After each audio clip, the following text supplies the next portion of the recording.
ప్రతి అక్షరం ప్రజల పక్షం. HR9 న్యూస్ టీవీకి స్వాగతం, సుస్వాగతం. అయితే కొన్ని పదాలు ఎవరి నోటి నుంచి అయితే వినకూడదు అనుకుంటామో, కొన్ని పదాలు ఎవరి నోటి నుంచి వింటే సభ్య సమాజం కూడా తలదించుకుంటుందో, అలాంటి పదాలు ఈరోజు పులివెందుల ఎమ్మెల్యే గారు జగన్మోహన్ రెడ్డి గారి నోటి నుంచి వస్తూ ఉంటే ఈరోజు ప్రజాస్వామ్యమే సిగ్గుపడే పరిస్థితులు ఈరోజు కనిపిస్తూ ఉంది.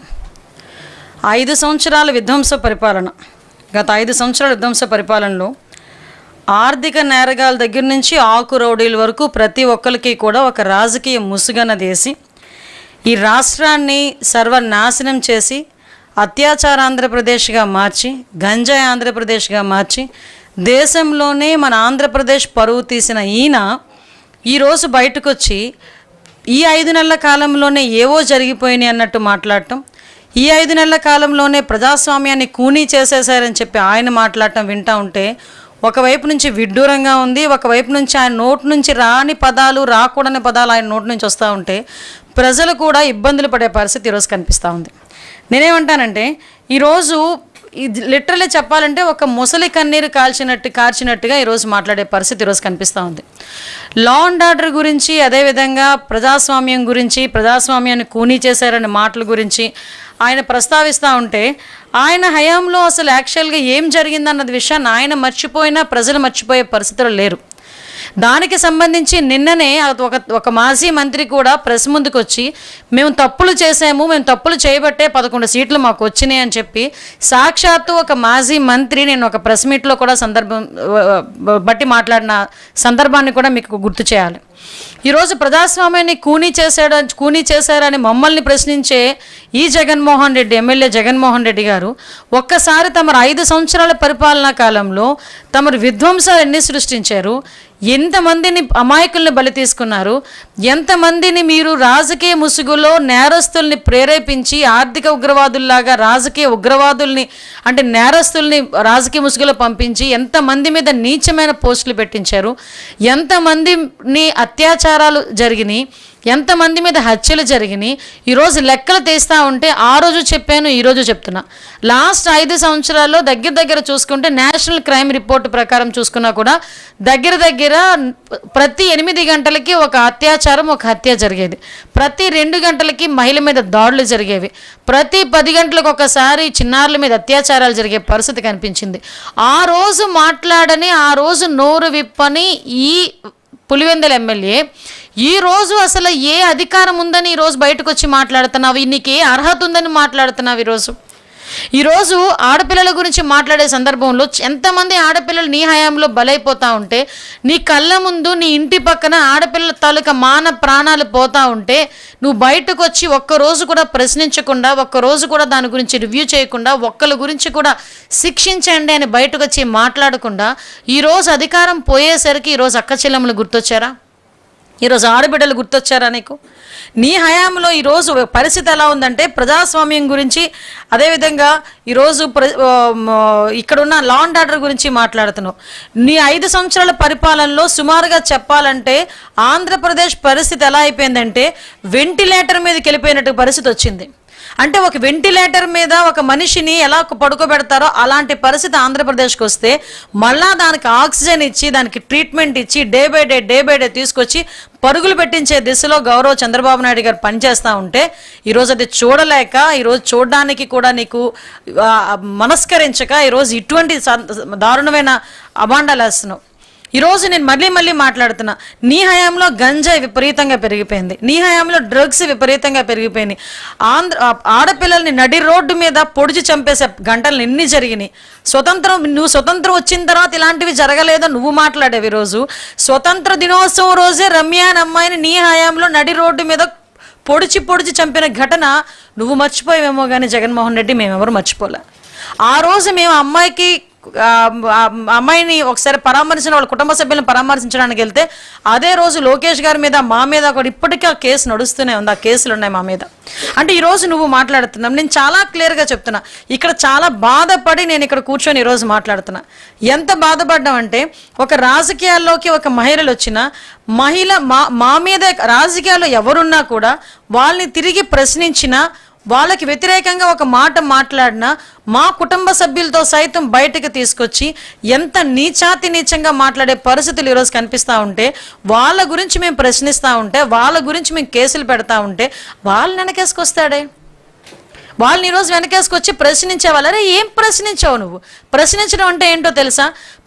గవర్నమెంట్ విషయంలో ఎవరైనా నువ్వు ఈ సిద్ధాంతం తప్పు, లేకపోతే నువ్వు ఇచ్చిన సంక్షేమ కార్యక్రమాలు తప్పు, ఈ సంక్షేమ కార్యక్రమాలు ఇంత అవినీతి జరిగింది అని ఎవరైనా క్వశ్చన్ చేస్తే దాని మీద మేము పెట్టామంటే అప్పుడు అడుగు, మేము మాట్లాడతాం. నీకులాగా 60 సంవత్సరాల ఆవిడ రంగనాయకమ్మ ఆ రోజు ఎల్జీ పాలిమర్స్కి సంబంధించి ఒక ఇష్యూ గురించి సోషల్ మీడియాలో మీరు మాట్లాడితే ఆ రోజు ఎందుకు ఆవిడని సిఐడి ఆఫీస్కి రప్పించి ఆవిడకి నోటీసులు ఇచ్చి అర్ధరాత్రులు నోటీసులు పంపించి చేసే పరిస్థితి మేము ఎక్కడ కూడా చేయలేదే? ఒకసారి ఆలోచించండి. అదేవిధంగా సంతోష్ అని ఒక అబ్బాయి, రాజమండ్రి కుర్రోడు, వరద బాధితుల గురించి అని చెప్పి ఆ అబ్బాయికి గురించి క్వశ్చన్ చేశాడని ఆ ప్రెగ్నెంట్గా ఉన్న భార్యని హాస్పిటల్కి తీసుకెళ్తుంటే మధ్యలోనే ఆ అబ్బాయిని ఏదో టెర్రరిస్ట్ని తీసుకొచ్చినట్టు, తీవ్రవాదం తీసుకొచ్చిన సందర్భాన్ని నేను ఇప్పుడు నీకు గుర్తు చేయాలా? ఆసిలటి నిర్మల అని గుడివాడ ఆ ఎమ్మెల్యే అప్పుడున్న కొడాలి నాని గారి మీద నిరసన తెలియజేస్తే ఆ రోజు తీసుకొచ్చి ఆ అమ్మాయిని అరెస్ట్ చేయలేదా? అదేవిధంగా కళ్యాణి గారిని గన్నవరం పార్టీ ఆఫీస్ మీద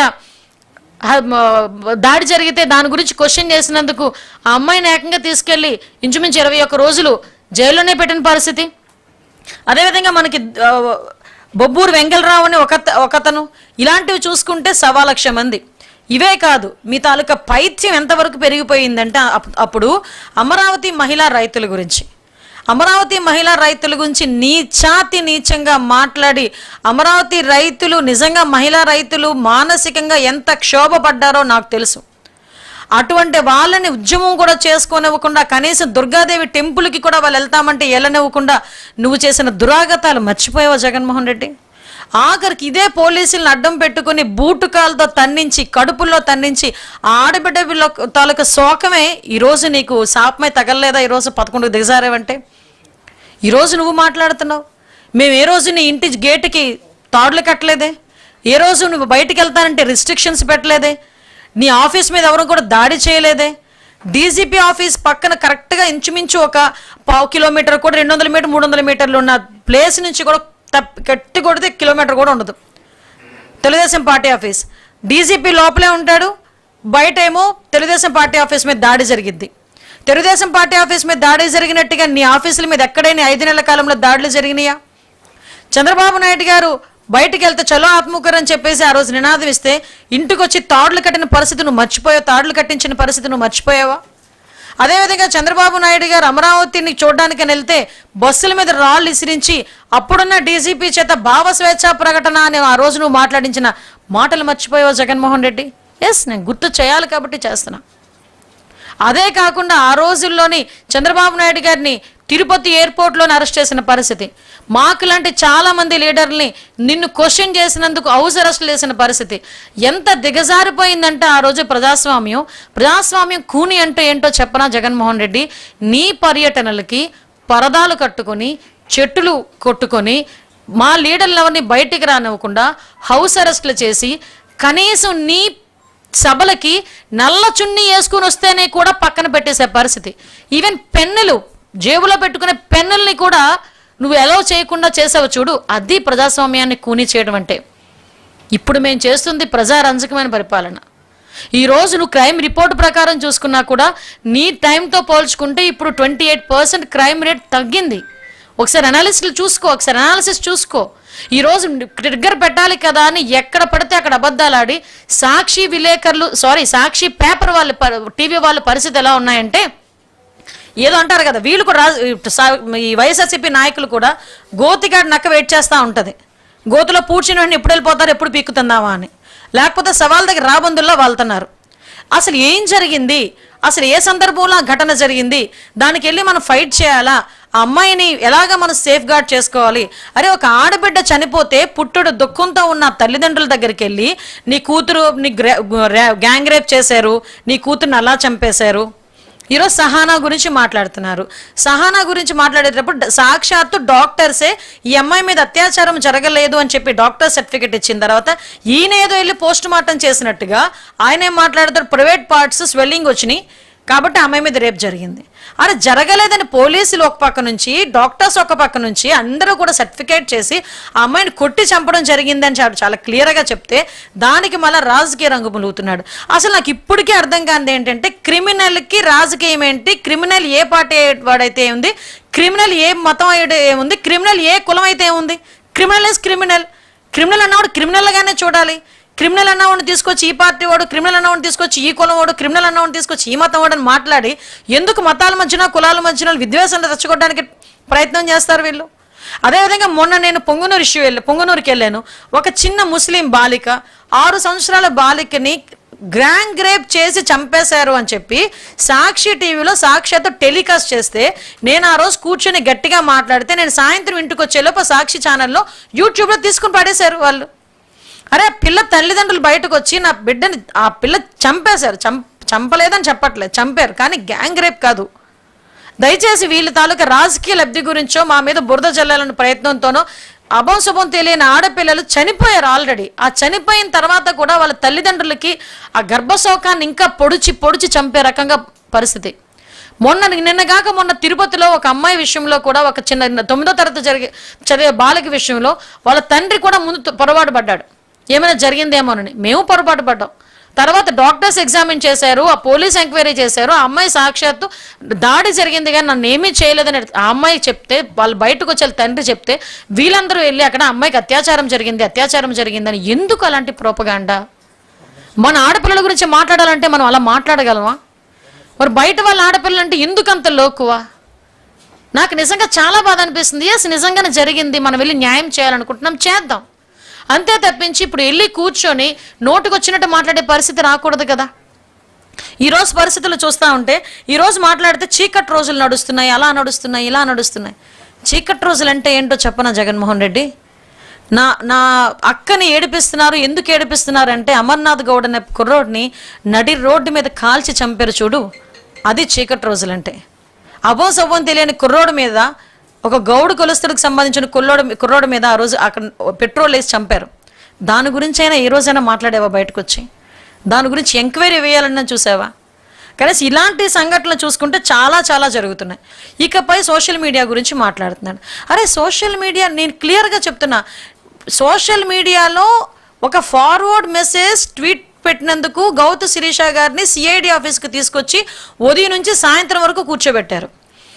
చింతకాయల విజయ్ గారిని ఉదయం నుంచి సాయంత్రం వరకు కూర్చోబెట్టారు. రంగనాయకమ్మ గారికి నోటీసులు ఇచ్చి ఆవిడని ఉదయం నుంచి సాయంత్రం వరకు కూర్చొని పదే పిలిపించారు.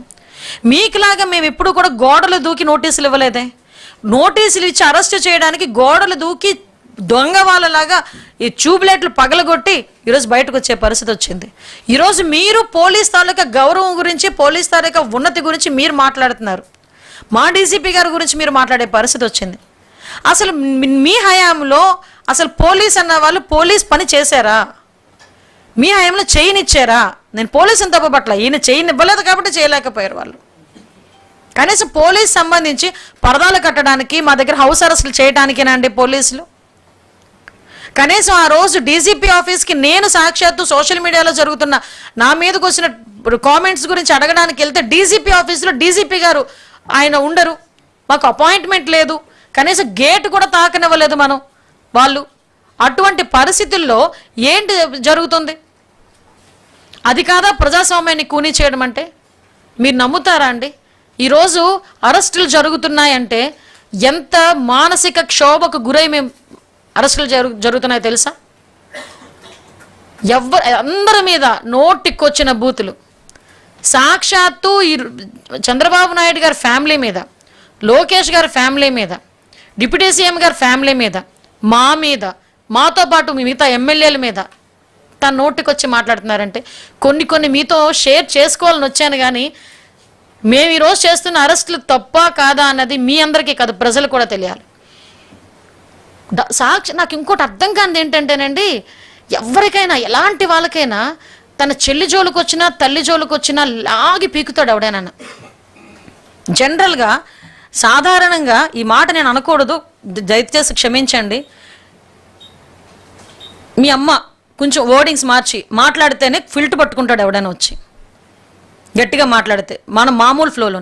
అరే నీ చెల్లి గురించి, నీ తల్లి గురించి, నీ బాబాయ్ కూతురు గురించి నోటికొచ్చినట్టు మాట్లాడి షర్మిల రాజశేఖర రెడ్డికి పుట్టలేదు, విజయలక్ష్మి గారిని అడగాలి అని నీ సోషల్ మీడియా కుక్కలు నోటికొచ్చినట్టు మాట్లాడుతుంటే ఆ రోజు కూడా నీకు పౌరుషం రాలేదంటే నీకు ధనాపేక్ష, అధికారాపేక్ష ఏ లెవెల్లో ఉన్నాయో నాకు అర్థమవుతుంది.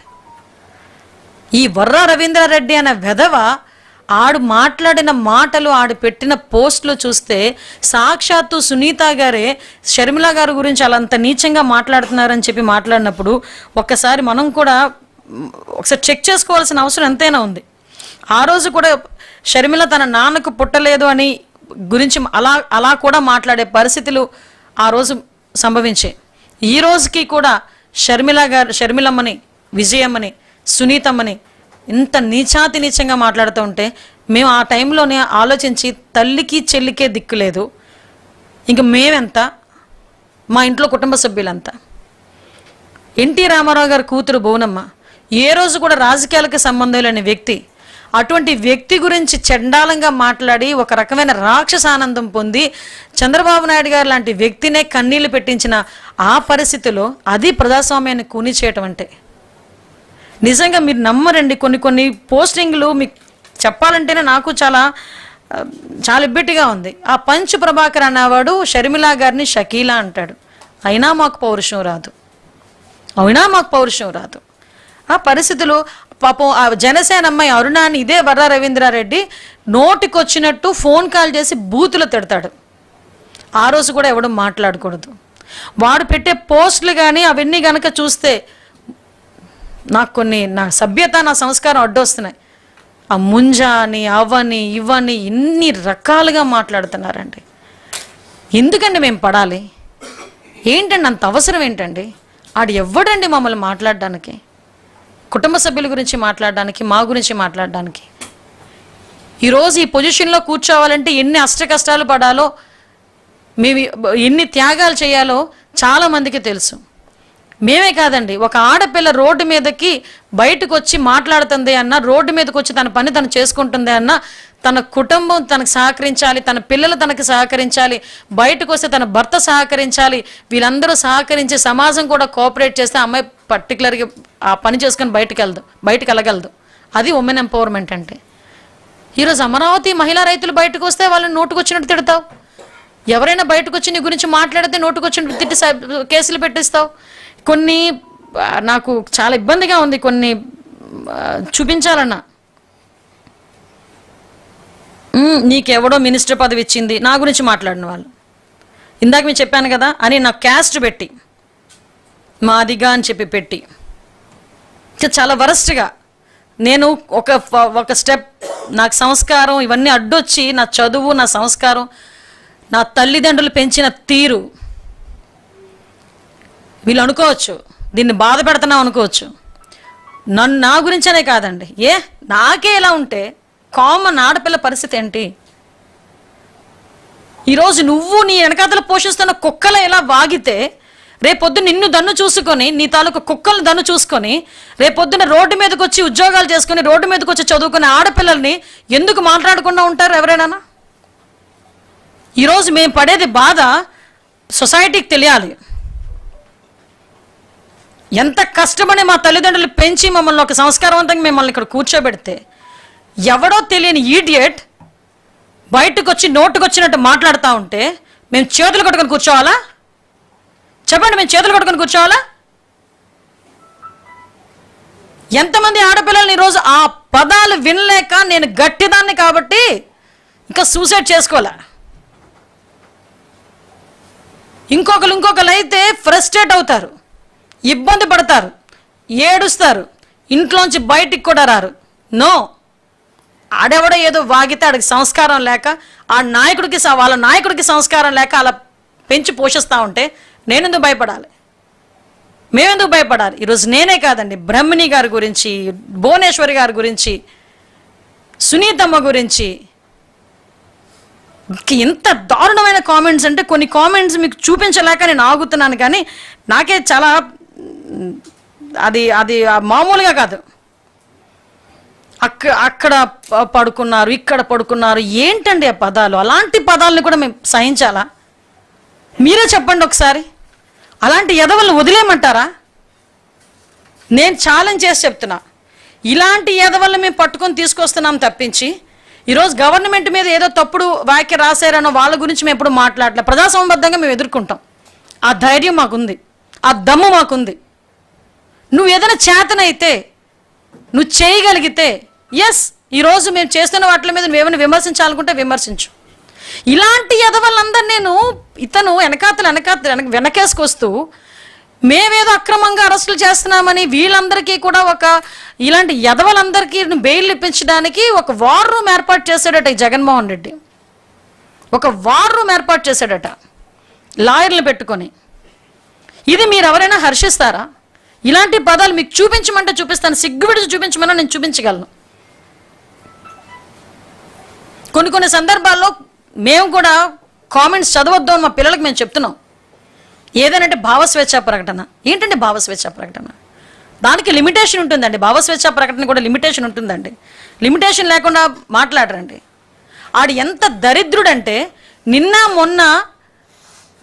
మొన్న రీసెంట్గా నా పేరు మీద ఒక ఫేక్ FB అకౌంట్ క్రియేట్ చేసి అందులో కావాలని జనసేనకి మాకు ఏదో గొడవలు ఉన్నట్టుగా క్రియేట్ చేసి పోస్టింగ్లు పెట్టడం మొదలుపెట్టాడు.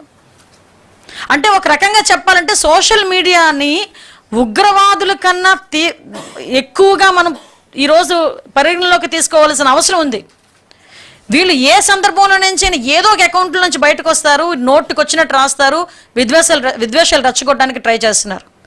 పవన్ కళ్యాణ్ గారికి, చంద్రబాబు నాయుడు గారికి, ఇప్పుడు జనసేన కార్యకర్తలకి, టీడీపీ కార్యకర్తలకి ఆ అండర్స్టాండింగ్ ఉంది కాబట్టి సరిపోయింది. కానీ ఏదైనా వీళ్ళు చేసిన పనులకి ఏదైనా తేడా వస్తే ఏ పరిస్థితులు వస్తాయండి?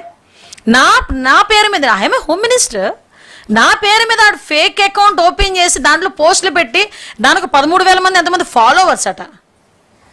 అసలు అంటే ఇప్పుడు మేమేమీ చేయకుండా చేతులు కట్టుకుని కూర్చోవా? మేము ఇప్పుడు కూడా మాట్లాడకుండా కూర్చుంటే వెనకేసుకొస్తావా నువ్వు? చెప్పు. నీ తల్లి మీద, నీ చెల్లి మీద ఆఖరికి ఏమని మాట్లాడారండి? ఎవడో కదా వర రవీంద్రారెడ్డి గారు అన్నవాడే. అసలు ఆ పదాలు వింటానండి, నాకు చాలా ఇబ్బందిగా ఉంది. నాకు చెప్తున్నాను కదా, కొన్ని వర్డింగ్స్ వల్గర్ లాంగ్వేజ్ అనమాట. ఎక్కడో సంస్కారం అడ్డొస్తుంది. ఒక హోమ్ మినిస్టర్గా ఉన్నాను కాబట్టి ఎక్కడో సంస్కారం అడ్డొస్తుంది. మామూలుగా కూడా నేను మాట్లాడలేను ఇలాంటి పదాలు. ఏది పడుతుంది? ఇప్పుడు చెప్పండి.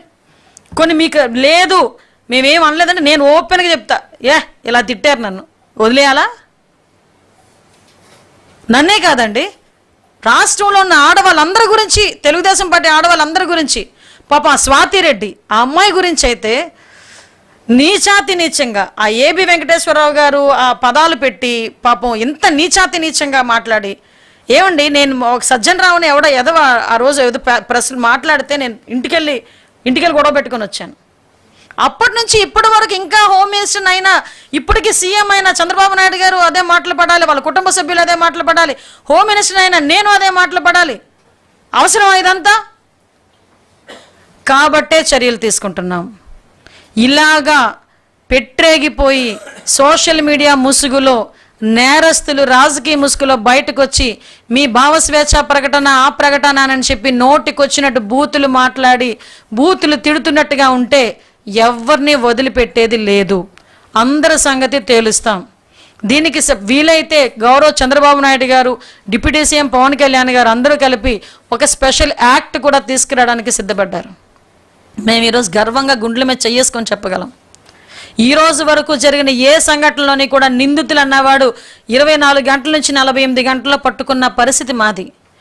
వాళ్ళకి త్వరితగతిన శిక్ష పడాలి అని గౌరవ చంద్రబాబు నాయుడు గారి ఆదేశాల మేరకు స్పెషల్ కోర్టులను ఏర్పాటు చేసి ఈరోజు వాటికి ఈ కేసులన్నింటినీ మేము ఇచ్చి వాళ్ళకి 2-3 నెలల్లోనే వాళ్ళకి కన్విక్షన్ పడేటట్టుగా చేయగలమని నమ్మకంతో పనిచేస్తున్న వ్యవస్థ మాది.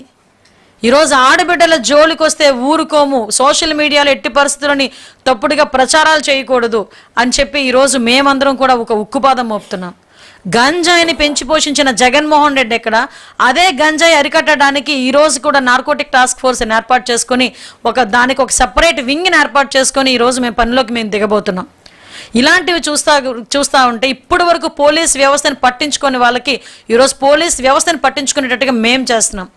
ఒకటి మాత్రం చెప్పగలం, మా గవర్నమెంట్లో, ఎన్డీఏ గవర్నమెంట్లో పోలీస్ అన్నవాడు తలెత్తుకుని తిరిగేటట్టుగా మేం చేస్తాం. నేరస్తుడు అనేవాడు భయపడి చచ్చేటట్టు కూడా చేయగలం. ఈ రెండూ జరుగుతాయి.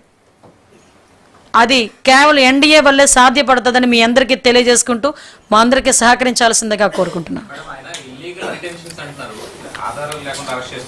ఆధారాలు లేకుండా అరెస్ట్ చేస్తే కోర్టులు ఊరుకుంటాయండి?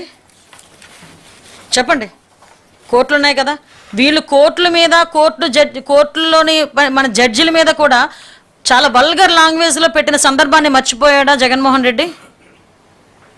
ఆ రోజు అతను వాళ్ళ మీద ఏదైనా ఒక యాంటీ తీర్పు ఏదైనా వచ్చిందంటే, ఆ గవర్నమెంట్కి వ్యతిరేకంగా ఒక తీర్పు వచ్చిందంటే జడ్జిల మీద కూడా అసభ్యకరమైన పదాలతోని పోస్టులు పెట్టిన సందర్భాన్ని మర్చిపోయాడా జగన్మోహన్ రెడ్డి? మాకు పద్ధతి తెలుసు, మాకు చట్టం తెలుసు, మాకు పద్ధతి తెలుసు, చట్టాలను ఎలా గౌరవించుకోవాలో తెలుసు, కోర్టులను ఎలా గౌరవించుకోవాలో తెలుసు. దాని ప్రకారమే చర్యలు ఉంటాయి. ఏ వారెంట్తో రంగనాయకమ్మని తీసుకెళ్లారు? నేను ఒకటే అడుగుతాను, ఏ వారెంట్తో రంగనాయకమ్మని తీసుకెళ్లారు? ఏ వారెంట్తో ఆ రోజు గౌతి శిరీష గారి గురించి మాట్లాడారు? ఏ వారెంట్తో ఇంతమందిని సోషల్ మీడియా యాక్టివిస్టులు అని చెప్పి తీసుకొచ్చి అర్ధరాత్రులు అపరాత్రులు గోడలు దూకి నోటీసులు ఇచ్చారండి?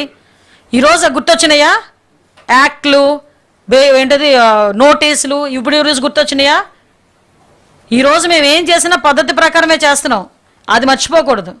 పద్ధతి ప్రకారమే మేము చేస్తున్నాం, పద్ధతి ఉల్లంఘించి ఎక్కడా మేము చెయ్యం. మాకు కోర్టులంటే గౌరవం ఉంది, చట్టాలంటే గౌరవం ఉంది.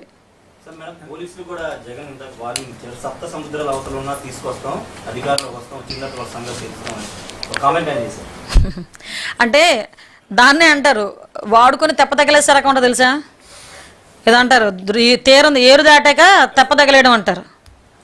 మనోడేంటంటే 5 సంవత్సరాలు కొంతమంది పోలీసుల్ని ఎలా వాడుకున్నాడంటే ఇంటి దగ్గర కాపలాలకు పెట్టుకున్నాడు, మా ఇళ్ళ దగ్గర బందోబస్తులు పెట్టాడు, పరదాలు కట్టించుకున్నాడు. ఎందుకు పనికిరాని ఎదో పనులన్నీ చేయించాడు వాళ్ళ చేత, పోలీసుల చేత.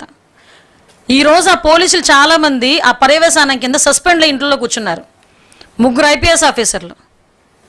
అర్థమైందా? ఈరోజు పోలీసుల మీద అంతా మంట వచ్చేసి సప్త సముద్రాలు దాటాను. కొన్ని అదే అంటారు కదా, దీన్నే అంటారు. అందుకే పోలీసులు కూడా అర్థం చేసుకుంటున్నారు. ఇప్పుడు విషయం ఏం వాడికి భయపడాల్సిన అవసరమేం లేదు. నువ్వేం చేసుకోవాలనుకుని చేసుకో, మేము ఇప్పుడు అధికారంలో ఉన్నాం, మేము చేసే దాని గురించి భయపడిపోయి పోలీసుల మీద సప్త సముద్రాలు దాటి మేము పెట్టుకుంటాం, అలా పట్టుకుంటాం, ఇలా పట్టుకుంటాం. ఒకటి మాత్రం క్లియర్గా చెప్తున్నాం, ఎన్డీఏ గవర్నమెంట్లో ఎవ్వరూ కూడా ఒక కార్యకర్త కూడా చట్టాన్ని ఉల్లంఘించి పనిచేయడు. నీకు మరీ బరిదగించి ఉన్మాదుల్లా ప్రవర్తించే వాళ్ళు మా ఎన్డీఏ కూటమిలో లేరు, నీ దగ్గర ఉన్నారు. నీకు చెప్తున్నా, సోషల్ మీడియాలో నోటుకొచ్చినట్టు మాట్లాడి ఎలాగైనా ఒక పిచ్చ ఆనందం పొంది, రాక్షస ఆనందం పొంది, నేను ఎక్కడో కూర్చుంటాను, ఎక్కడో ఐడి పెట్టి నేను ఎక్కడో కామెంట్ పెడతాను, నన్ను ఎవడు ఏమి చేయలేడులే అనుకుంటే వాళ్ళకి చెప్తున్నా సప్త సముద్రాలు దాటున్నా కూడా మిమ్మల్ని పట్టుకుంటాం. మీరు చెప్పిన మాట లాంగ్ కూడా చెప్పారు. నేను, మా అమ్మ, సునీతమ్మ ముగ్గురు బాధితులమే. వర రవీంద్ర రెడ్డి నా మీద కూడా విధేయంగా రాజశేఖర రెడ్డి పట్టలేదని కామెంట్ చేశారు. అతను అరెస్ట్ని స్వాగతిస్తున్నాం. ఇలాగే ప్రభుత్వం సోషల్ మీడియాలో పోస్ట్ పెట్టేవాళ్ళని చర్యలు తీసుకుని ఆమె కూడా కోరారు. షూర్ అండి, తప్పకుండా. ఎందుకంటే నేను ఏమంటానంటే, నేను ఇందాక కూడా మళ్ళీ అన్నాను, ఇప్పుడు కూడా చెప్తున్నా, నిజంగానండి ఎవరైనా తల్లిని చెల్లి గురించి ఎవడైనా మాట్లాడితే అనకూడదు, కానీ కాళ్ళు చేలు పని చేయనోడు కూడా పౌరుషం వచ్చింది. తల్లి గురించి చెల్లి గురించి ఎవడైనా తప్పుగా మాట్లాడితే కాళ్ళు చేయులు పని చేయని వాడికి కూడా కోపం వచ్చింది. మరి ఈయనకి ఎందుకు కోపం రావట్లేదో జగన్మోహన్ రెడ్డికి నాకు అర్థం కావట్లే.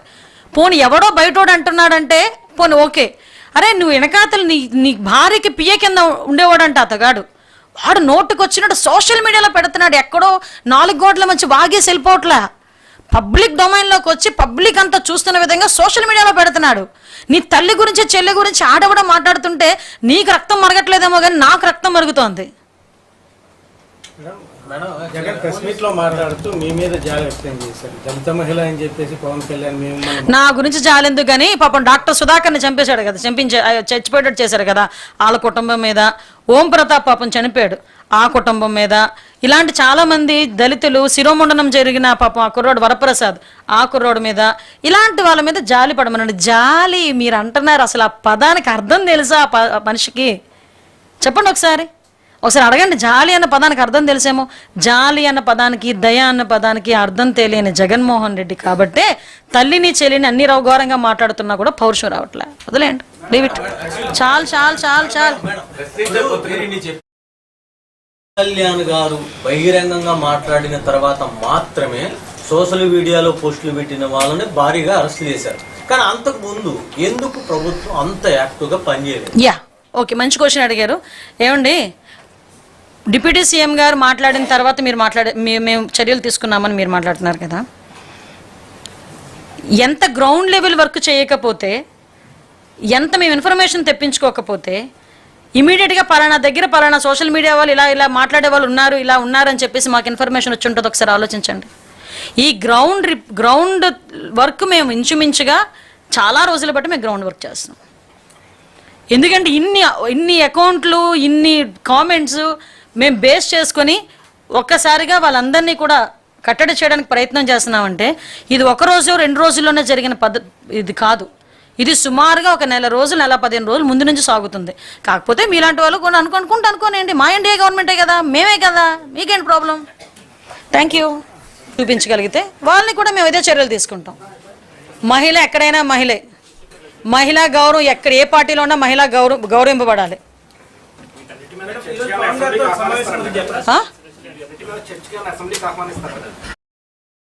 ఒక ఎమ్మెల్యేకి అసెంబ్లీకి రమ్మని ఆహ్వానించాలా? అది బాధ్యత, ఎమ్మెల్యే బాధ్యత. అది టైం ఇస్తే నేను వస్తాను, టైం ఇవ్వకపోతే రానండి. ప్రతి ఎమ్మెల్యేకి ఒక హక్కు ఉంటుంది, ఒక బాధ్యత ఉంటుంది. అసెంబ్లీకి రావాలి, వాళ్ళ నియోజకవర్గ పరిస్థితుల గురించి మాట్లాడుకోవాలి, ప్రజా సమస్యల గురించి మాట్లాడుకోవాలి అని ఒక ఆలోచన ఉంటుంది. ఆ ఆలోచన ప్రకారం బాధ్యత ఉన్నవాడైతే వస్తారు, బాధ్యత లేకపోతే ఇంట్లో కూర్చుంటారు.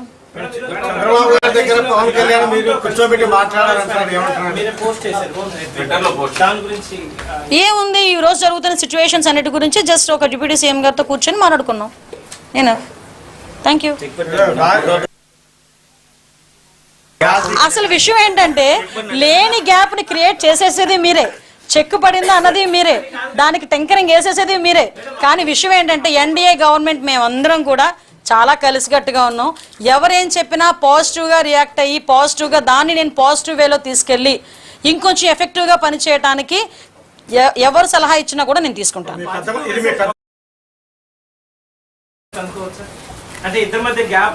అసలు మీకు విషయం చెప్పనా, పవన్ కళ్యాణ్ గారు నాకు అక్కడికి వస్తున్నట్టు నాకు తెలియదు. నేను నిజంగా చెప్తున్నా, మీరు నమ్మినప్పుడు నేను అక్కడ మా ఎమ్మెల్యేస్ అందరితో ఒక మీటింగ్ గురించి అని మేము వెళ్ళాం. అక్కడ సార్ కనిపించారు మీటింగ్ల దగ్గరికి. బయటకు వస్తున్నప్పుడు కట్టసీగా నేను పవన్ కళ్యాణ్ గారు కూర్చొని మాట్లాడుకుని ఇప్పుడు జరుగుతున్న సిచ్యువేషన్స్ అన్నిటి గురించి ఒకసారి ఎక్స్ప్లెయిన్ చేస్తే ఆయన కూడా కొన్ని సూచించారు. దాన్ని బేస్ చేసుకుని ముందుకెళ్తున్నాం.